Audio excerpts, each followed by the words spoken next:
In the summer series, we've been looking at some of the Psalms, and we've been concentrating on one thing. And the one thing today is waiting.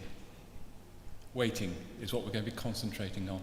So the first slide, I don't know what words you connect with when you think about waiting, but waiting for those who are walking in faith, people of faith, is courageous. Waiting for people of faith is a superpower. I've shown a picture of somebody who can fly, that would be a great power, but for people of faith, waiting is a superpower. Now I'm going to start this morning by asking you two questions.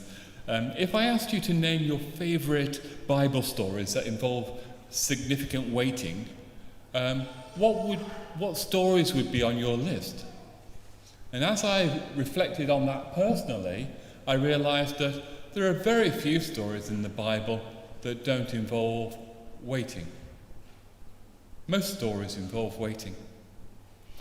And perhaps the second question is, if I asked you to reflect on your own life and what are the most important or significant times of waiting you can recall, what times would you recall? And what lessons did you learn during those periods? And what transformation took place during those periods of waiting? So we've got Psalm 40 in front of us, and we're told that this is a psalm of David, but we're not given specific details of the trouble that David was facing at the time. But what we do know about David is his life was full of a lot of trouble and difficulties and challenging circumstances. But we don't know what particular situation he was facing when the words of this song were written. Perhaps that's helpful. Perhaps it's helpful to have a generic situation, a situation of trouble, a situation of difficulty, because that's something we can all relate to. It's a very relatable piece of scripture, this is, because we all know times of difficulty, we all know times of trouble. And so there are things we can get from this psalm, which starts off with a period of waiting, that might be useful to us. So whilst we can't be sure of the event or events that inspired the writing of the song, David's words are clear, the words of the song are clear in terms of letting us know what the trouble felt like. It felt like a slimy pit, full of mud and mire. That's what it felt like. I'm not sure whether that was the actual circumstance, but that's what it felt like. And I'm sure that we can imagine what that would feel like. And there are three things that I would say about that. It was a situation where it was almost impossible to get out of that situation without some help. It was a situation that drained his energy. If you've tried to climb out of something that's very slimy and slippery, the first couple of times you might approach it with some enthusiasm, but you drain of energy very quickly. And the third thing is, it's a situation that required some urgency if disaster was to be avoided. So it was a situation that needed help, it was draining, and it had some urgency. And in that situation, we see David makes a courageous decision. And the courageous decision looks like this. It looks like taking our own plans and our own ideas and our own brilliance and putting it to one side and placing our lives into God's hands. And the way he did this was through waiting patiently. Now, in the original language, it's waiting and waiting. It's double waiting, waiting upon waiting. He waited patiently. And you might think, oh, that sounds like me at the supermarket, queuing with a basket of food and getting to the front and saying, it's okay, I'll go back to the back and I'll queue again. That's waiting upon waiting. But it's not quite like that. Let me put it this way. What if you knew that if you waited 2 days, you would learn something. If you waited 2 days, you'd have some new understanding of God, some new understanding of yourself, and some change might take place. You say, oh, well, that may be worth 2 days of waiting. What if I told you that waiting 4 days was going to result in a different transformation in your life? It was going to result in you gaining insights and understanding that were going to be valuable well into the future. Would it be worth waiting those extra 2 days? Would it be worth waiting upon waiting, which is the waiting we've got described here? Through waiting, David expresses faith and trust in God. For some people here, waiting might feel like a giving up thing, but I encourage us to see it differently to that. I would like us to think about active waiting. I would like us to think about dynamic waiting. Not just waiting in a void, but doing something during that waiting period. And I think dynamic waiting involves at least 3 spiritual behaviours. And I've used the words reflecting, remembering, and requesting to describe those spiritual behaviours. So if I could have the next slide, please. So, reflecting is a spiritual waiting behaviour. And particularly reflecting what God is like. Reflecting on his all-knowing nature. Your difficulty, your trouble, your circumstances, they may have taken you completely by surprise. You may have found yourself in a place that you didn't expect to find yourself. But it didn't take God by surprise. God knows the story. He knows our stories. He knows the end of the story. And so God is able, if we can reflect on the fact that we're in a situation that hasn't taken God by surprise, that can be helpful. What about reflecting on his loving involvement in our lives? One of the worst things about waiting can be that feeling of abandonment or left alone in difficult times. Well, God doesn't do that. God is alongside us in these waiting periods. So we have reflecting as one of the waiting behaviours. The second waiting behaviour is remembering. Remembering is a spiritual waiting behaviour. Particularly remembering what God is capable of. Remembering what he has done for us in difficult times. Remembering stories of what he has done in the lives of others. It might be we read a biography about somebody who describes their faith journey and what God has done during waiting periods. It might be we look at stories in the Bible and we draw those. Last week, in the earlier service, we were really gifted by the story that Marilyn told us about the journey that she and Colin had been through during their experience of cancer. A cancer story which had lots of waiting in it, but had lots of faith in it. And it became a very precious thing that she shared with us. And remembering those things is a really helpful thing to us. What about remembering God's promises?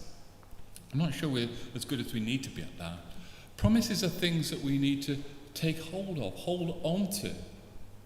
I don't know whether you've ever been out with a young child and there's danger around you. You have to hold on at times, and sometimes we need to hold on to promises that way. So what promises are we naming before God? What promises are we inhabiting or living in? Making our home, living out those promises for the day that they become a reality in some significant way. And in addition to reflecting and remembering, I want to use the word requesting. And for requesting, think about praying if you like. It's just, I wanted an R word. So requesting is a spiritual behaviour, a spiritual waiting behaviour. And we can request a lot of things for God during times of waiting, but there are two things that I really encourage us to focus on. One is asking for there to be growth in our faith during that waiting period. We can always ask for that. And the second thing that we can always ask for is a deepening in our relationship with God. Waiting is never wasted if there is a growth and a deepening in our relationship with God. Could I have the next slide, please? I'd like to speak briefly about fruitfulness and waiting. And I'd like to think about that, how they're linked together. And first of all, I'll talk about sowing and reaping as they relate to plants, growing plants. And secondly, I'd like to think about sowing and reaping as it relates to sporting achievement. So fruitful outcomes. Some words that have impacted my life for more than 50 years come from Paul's letter to the Galatians in chapter 6. And it says, "Do not be deceived. God cannot be mocked. A person reaps what they sow." Really important truth. Blessing and fruitfulness are part of God's generosity towards us. And to find ourselves in a place of blessing and fruitfulness, we should observe carefully how nature works. Nature is God's handiwork, and it reveals aspects of God's character. We can see God's fingerprints in nature. And nature tells us that the most assured way of getting fruit is to prepare the ground, plant the appropriate seeds, nurture the growth of the plant, and wait for the season of fruitfulness. Wait for the season of fruitfulness. In order to get the outcomes you hope for, it is essential to plant the right seeds. So here are two disappointments. If I want strawberries and I plant tomato seeds, I'm going to be disappointed.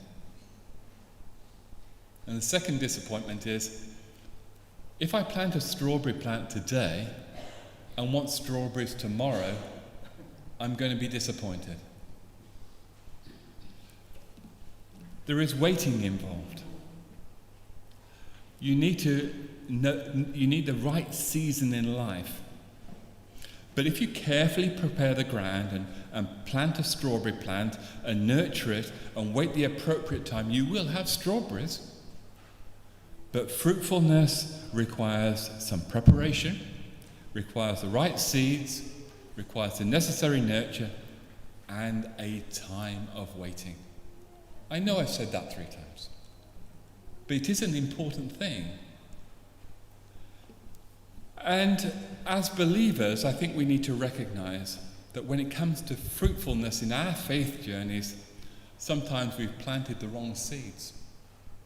We've expected something to happen, but we've planted the wrong thing in our lives to allow that season of fruitfulness to occur.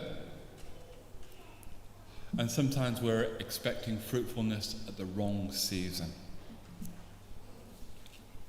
Could the next slide, please? For many of us, including myself, sport is a gift from God and part of our joy of life. And sometimes we enjoy it in terms of our participation, and sometimes we enjoy it by watching others participate. And I've really enjoyed the Olympics over the last couple of weeks. And in addition to sporting achievement, I've loved hearing the human stories. I've loved hearing about commitment. I've loved hearing about people developing skills. I loved hearing about people having great people around them. I've loved hearing about people overcoming adversity. I've loved all of that stuff. And the Olympics is an illustration of how some people have been on very long journeys. Initially just enjoying some sports or some activity in the garden, and then discovering that they're particularly good at a thing, and through the support of their family becoming better at that thing, and so perhaps the support of a coach and perhaps some special training, and people who are in the Olympics have given significant chunks of their lives planting seeds to grow their skills in order they might be able to participate in the Olympics. It's a tremendous thing to be able to do, and it requires huge amounts of commitment and skill and giftedness. And one of the people that we might have watched would be Katrina Johnson-Thompson, the heptathlete, and it was her third time of being in the Olympics. And she was successful in achieving a silver medal this time. And that was her first Olympic medal. And her words were, I'm glad I never gave up. And we recognize that if you look at something like the Olympics, then where achievements are marked with medals and are very recognized, it's a very rare thing for a country to select somebody to go to the Olympics. It's a much rarer thing for the person who's selected to achieve a medal. And only 1/3 of those people who win medals win gold medals. And some of us can think, our lives are like that. Our faith life is like that. I don't feel equipped to participate, and I don't think my participation in a life of faith will ever get me on the podium. Well, it's not quite like that when it comes to Christianity. It is like that in a lot of areas of life, when we mark success by competing with others and comparing ourselves with others. But the race of faith is not like that. The Bible tells us that we are running a race for a gold medal from God.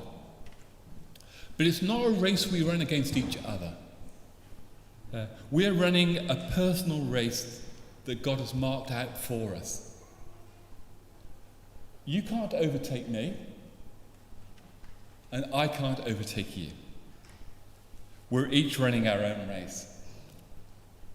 And it's a race that we're qualified for, just as, I don't know whether you can imagine what it must be like to receive a phone call saying, we've picked you to represent our country in the Olympics. But in a very real sense, we're qualified and we're entered into this race because God has made the phone call to us and said, I've picked you to run a race. There's a gold medal up for this. And our goal, our prize, or our gold medal, if you like, is expressed in terms of taking hold of that for which Christ Jesus has taken hold of us. This is a bit like the double weighting thing, isn't it? So I take hold of something and hold on to it tightly, but I'm taken hold of. It's a race which we will help us to grow and faithful and fruitful believers. It's a race which God empowers us to run by His Spirit. It's a race which God runs alongside us. It's not a race we're left on our own with. It's not a race in which we have to compete against others.